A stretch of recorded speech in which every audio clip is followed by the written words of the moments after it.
We'll jump from Philippe Auclair to Meabh De Burca, former Irish international. How you doing? You're very welcome. Thanks a million. So this is kind of the pinch point really in this Nations League campaign, League B, Group 2, in that Ireland play their final two games. They have Turkey on Friday coming in Istanbul, 6 p.m. kickoff Irish time. And then they have Slovenia, who kind of messed this whole thing up to begin with. On Tuesday, Porky Queeve in Cork. First time back there since, best of my memory anyway, since Ireland beat France so memorably, Julianne Russell to the fore last year. That is a 6 o'clock kickoff as well. So I guess this is about catching Slovenia, who beat Ireland 4-0 in that kind of opening double header in February. And it's a tricky assignment, maybe, if they're going to top the group, because not only do they have to overturn the goal difference, and at the moment that's 7 goals in Slovenia's favour, but there's a head-to-head component before goal difference. So in effect, Ireland are going to have to beat Turkey away and beat them reasonably well, but then they'll have to they'll have to host Slovenia in Cork and beat Slovenia by a minimum of 4 goals here to activate goal difference. So this is kind of tall order here if they're going to nab in and take top spot. It's not impossible, but it's not easy. No, exactly. It's going to be a tough one. I suppose what we're really nearly hoping for as well is that Greece might get something off Slovenia on Friday night as well, while we obviously, like you said, have to get the job done first and foremost against Turkey. If we don't beat Turkey, it's finished really, I think.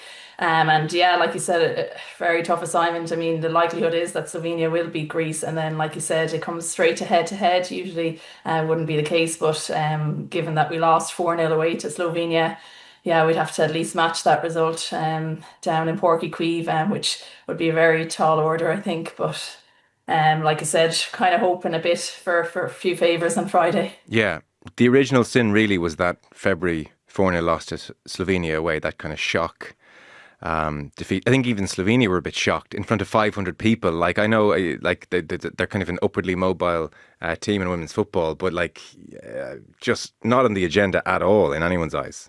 No, it really wasn't. I suppose complete disaster to be 3-0 down at half time. Really, it was game over at that point. And it's not something we've associated with these kind of the Irish team and the women's team in particular. You know, we've tended to, if we are to lose, it tends to be low scoring losses, even against the higher ranked teams. But like Slovenia are 38th in the world versus us, we're about 26th, I think, at the moment. So that was completely, like you said, it wasn't on the cards at all. And even to reverse that and to try to go out and beat them by 4 goals will be a really tall order. Yeah.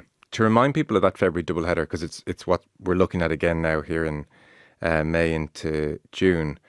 Ireland in Carla Ward's first game at Tallaght Stadium laboured really. Pitch wasn't great. They beat Turkey 1-0, and then it was the Slovenia 4-0 win. So since then, in April, Ireland played Greece twice, beat them 4-0 away, and then at Tallaght Stadium beat them 2-1. What have you made of Ireland under Carla Ward since that shock February performance, which I appreciate is a small sample size? We're really talking about a handful of games here.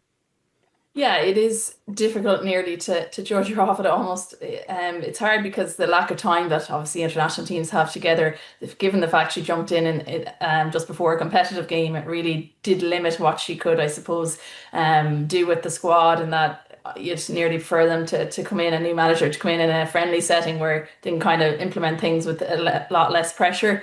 Yeah, obviously it was good to get, like you said, in the double header there in April, to get the 2 wins against Greece.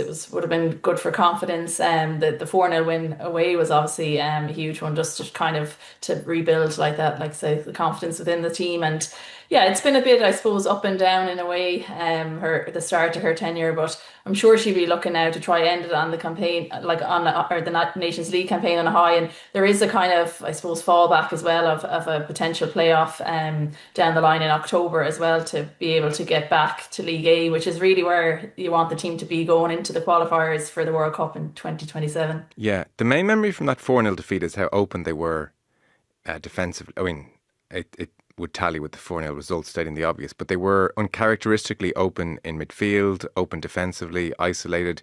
Has she moved to shore that up in the subsequent formations?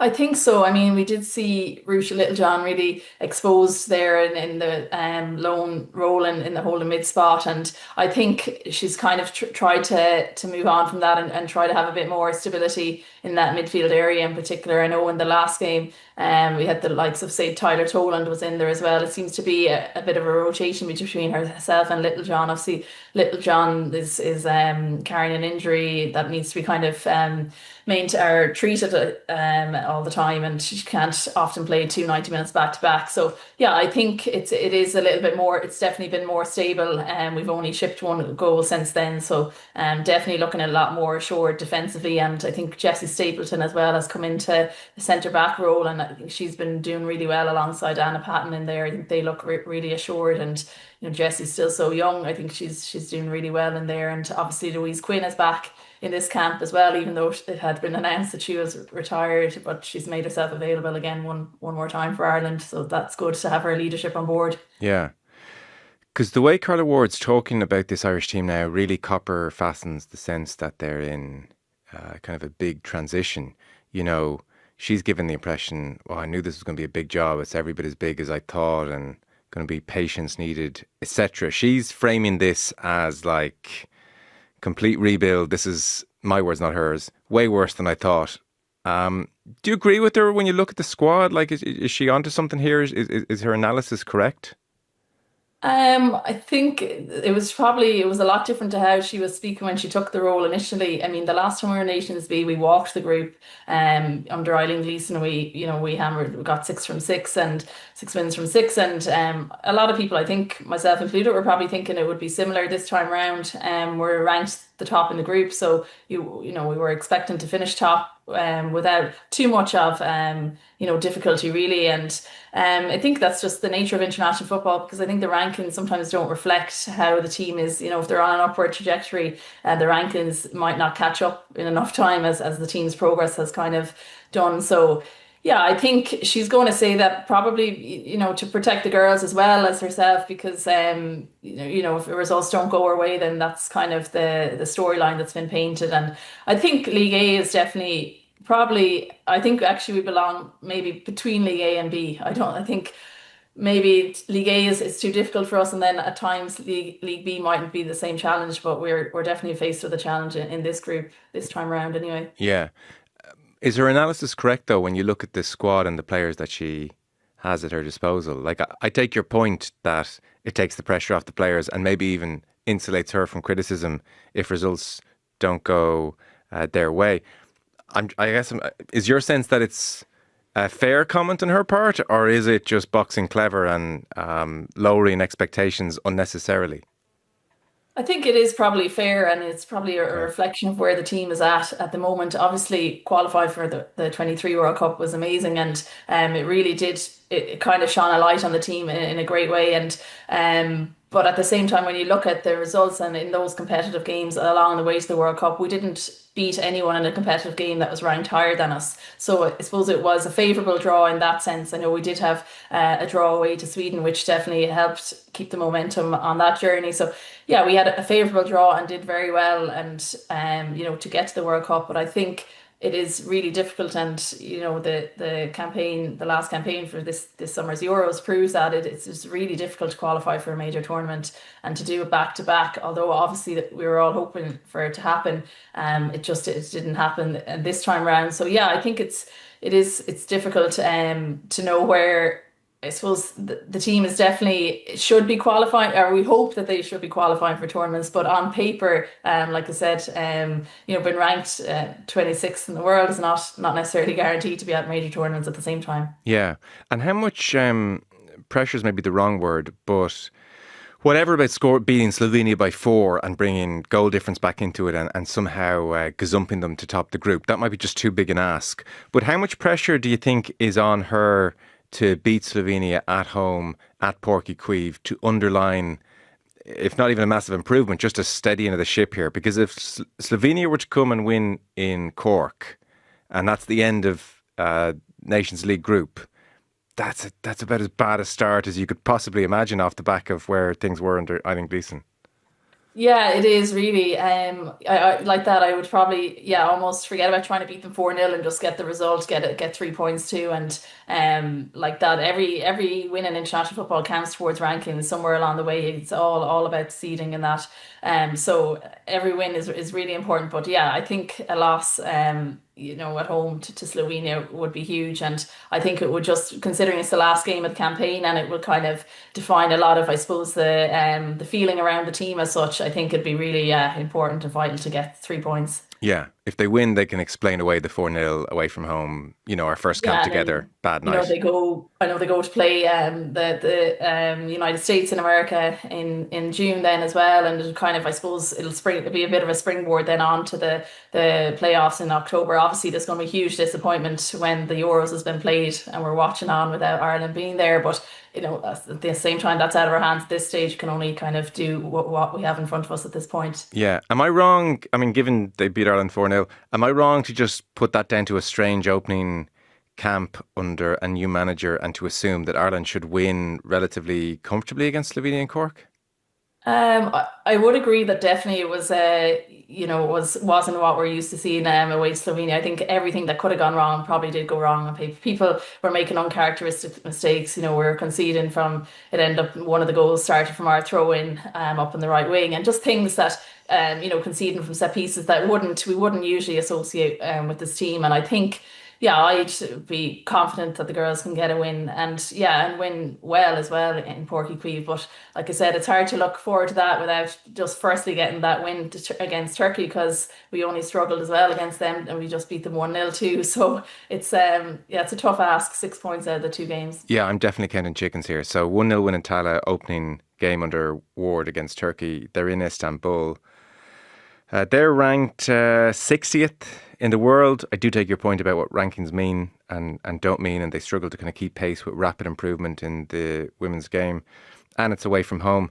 I don't know, there's almost a perverse thing with Ireland. Sometimes they're better away from home.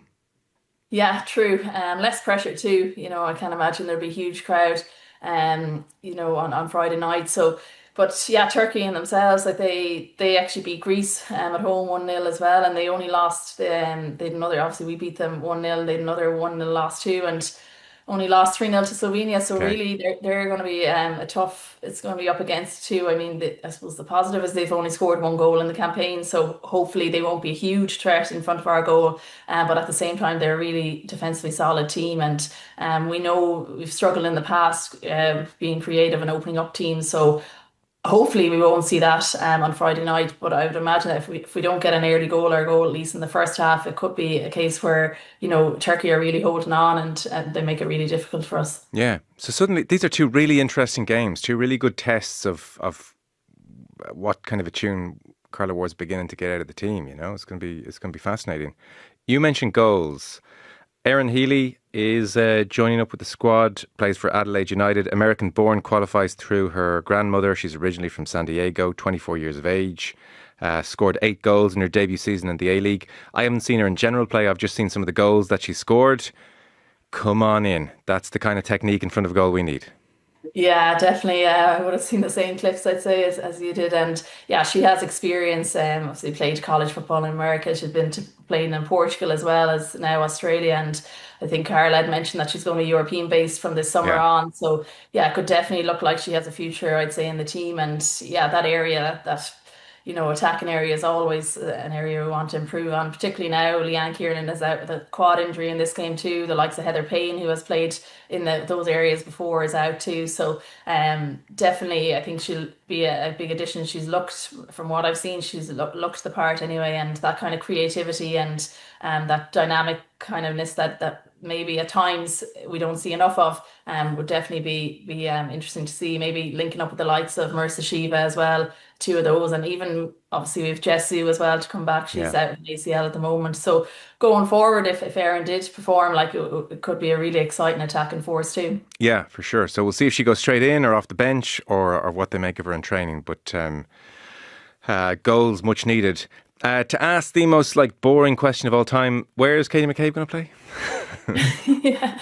Well, she's arrived there anyway. That's the main thing I know. Got a nice welcome, by the way. I mean, that Yeah, kind in of fairness, it spoke was well of the great to mood. see. Yeah. Yeah, she had well-deserved celebrations after such great success. I mean, only the fourth Irish person or woman to win the Champions League is incredible, really. And she played such a vital part in it too. Like it wasn't like she wasn't just a squad player. She actually played the most minutes, I think, of any female player in a Champions League campaign. So, Oh, I didn't it was realize that. Wow, amazing. yeah, it was. I think she played almost 1,300 minutes across 15 games this year. So obviously Arsenal had to go through round one and round two before the groups stages. So I suppose that increases the stats, but still really impressive. And yeah, she was great in the final too. It was great to see. But yeah, where will she play? $1 million question. I suppose she did really well at left back. I think that's probably where she may start.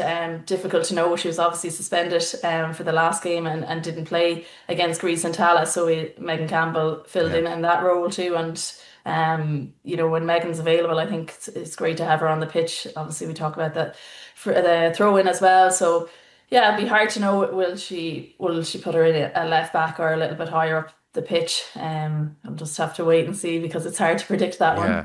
one. Certainly the experiment at number 10, most people agreed that didn't really work. So it's probably on the left-hand side one way or another.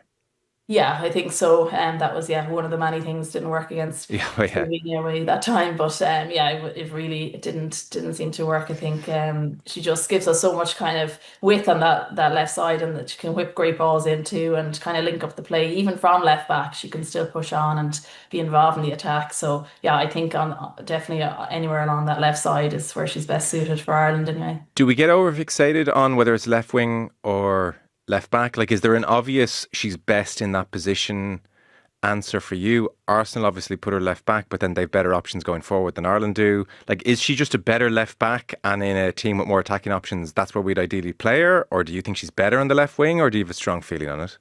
I suppose growing up, I mean, left wing was where she'd always Yeah. played. Even in the League of Ireland here at home, I would have come up against her plenty of times out on that side, and I think that's where she really can show her flair and that as well. But like you said, I think Arsenal, yeah, like the quality they have in the attacking areas is just incredible. Even Caitlin Ford usually operates up on that left side, so I think for them, definitely, obviously, left back is the best position, but for Ireland.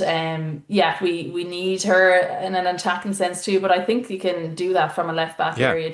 You can just push on and allow for that, and there's other players who can fill in the roles too. And I think, yeah, definitely she can be given a license to go forward, and it's just a case of like a number six, just maybe shifting a little bit left if we're in a transition to defend at that point. So you can make allowances too, and you can nearly kind of shape the positions or shape the roles and responsibilities of the position based off the talent that you have. Yeah, for sure.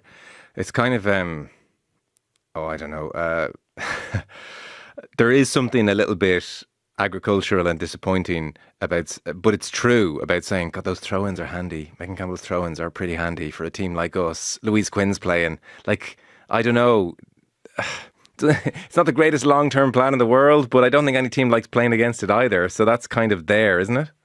Yeah, definitely. I mean, actually, she recently got the world record Yeah. for the longest throw-in for a female footballer. So when you have a world record weapon really within your team, I think you have to use it. Like, to be honest, if I was the manager, I would just want to win.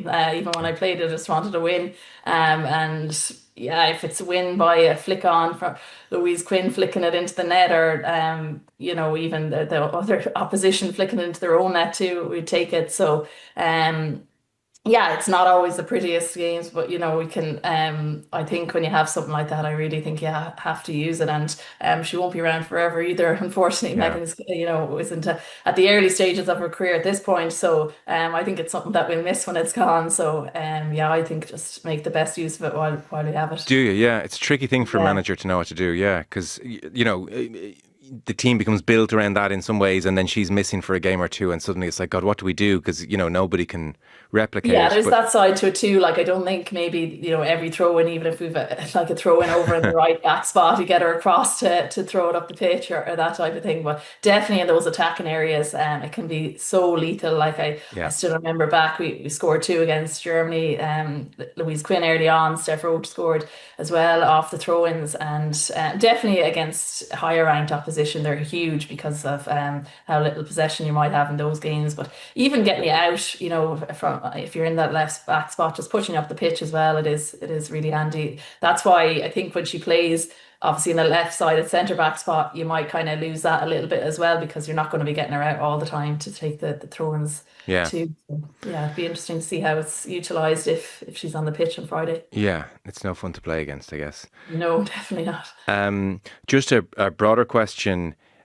Carla Ward, it was interesting. She said she had turned down a WSL job in the last couple of weeks. So I guess she's underlining the extent to which she feels very committed to the role.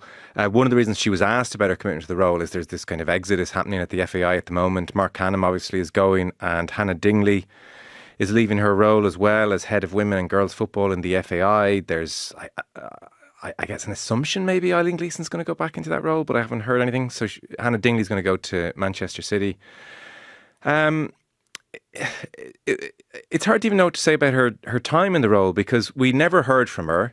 And then there were a few criticisms that we never heard from her. And then in a kind of way that the FAI do, she was suddenly, by coincidence, a few weeks later, shoved out to do a PowerPoint presentation on all the plans, which were, it didn't seem to like blow anyone's socks off either. And now she leaves. And so you kind of go and wonder what's been done for women's football in the last year there. And now someone new has to come back in. Maybe it's Gleeson, I don't know. But just doesn't feel as if, like, God, there's great momentum behind that role at the moment. No, definitely not. And you think of like we were really on the crest of a wave when the national team qualified, obviously, for their first World Cup, and there was such a feel good factor and a real buzz around the place. And yeah, like you said, it seems like almost nearly a lost opportunity. Like I don't know how much progression was done in the role. I'm sure she, behind the scenes, maybe stuff that we didn't see, but the action plan that came out was really underwhelming. I Yeah. mean, I read it and it didn't really take long to read, to be honest. Usually those plans are quite detailed in that, and it just didn't have a whole lot of substance to it for something that had been worked on for quite a while. And yeah, from that side of it, I mean, hopefully now, like you said, if it's Eileen or whoever they get into that role, hopefully they can hit the ground running because it's just such a really, really vital role. I said it before, I think it's far more important than the women's national team manager job because it's a lot more to do with the sustainability and the long-term development of the game in Ireland, which is really crucial to any national team success. Like you see it all in any country, men's, women's, like the foundation of a good national team is the success of their domestic league as well and how strong that is. So it's something that really needs to be worked on. And yeah, I just hope that it's the right person is put into that role. And yeah, like you said, I think Carla Ward is definitely there to stay in terms of that role too. And I think she had said before that it's the work-life balance really as well as a main attraction of an international job rather than the club game. So yeah, hopefully she'll be around as well just to keep that continuity, I think, within it too, which is obviously lacking in the FAI at the moment. Unless they lose at Porky Queeve and we call for her sacking on Wednesday, which would be, Yeah. let's avoid Yeah. that. Yeah, no, because even if Eileen Gleeson does go back in and she knows the game here, which is helpful, there's probably a whole degree of like, oh, Hannah Digley did this report and presented it to the public. Eileen, like, well, I see it sort of different, or may think what a lot of people thought, which there wasn't a huge, deep substance to what Hannah Dingley presented. So then it's like, okay, well, I have to go away now for 6 months or a year and come up with my plan, and then I present my plan, and I don't know. It does seem, yeah, it just definitely doesn't seem like the most efficient way of doing things, I suppose. But yeah, it's just the nature of it. When I suppose sometimes, people might take the role and then something else gets offered and it's more appealing to them. And yeah, unfortunately, it seems to be what's happened there. Yeah. Well, we'll see. Maybe they'll come out and clarify and say they're pushing ahead with Dingley's plan. I don't know. Got to give people the benefit of the doubt as well. So I think that's kind of the gist of where we are over the next couple of days. Are you predicting 2 Irish wins, or have you got a slightly worried feeling deep down? No, I think two Irish wins hopefully is Okay. what's on the cards. Definitely feeling positive about it. And yeah, hopefully, like I said, hopefully Greece can do us a favour as well on Friday night. And then, we might be going into that with a game in Páirc Uí Chaoimh with even more optimism. Yeah, brilliant. Okay. Well, look, they're two interesting games. Like, we'll know a lot more about how Carla Ward has settled into the job, I think, by Tuesday evening. So we might catch up next week and see what you make of it all. Maeve, thanks a mil. Take care. Cheers. Thanks.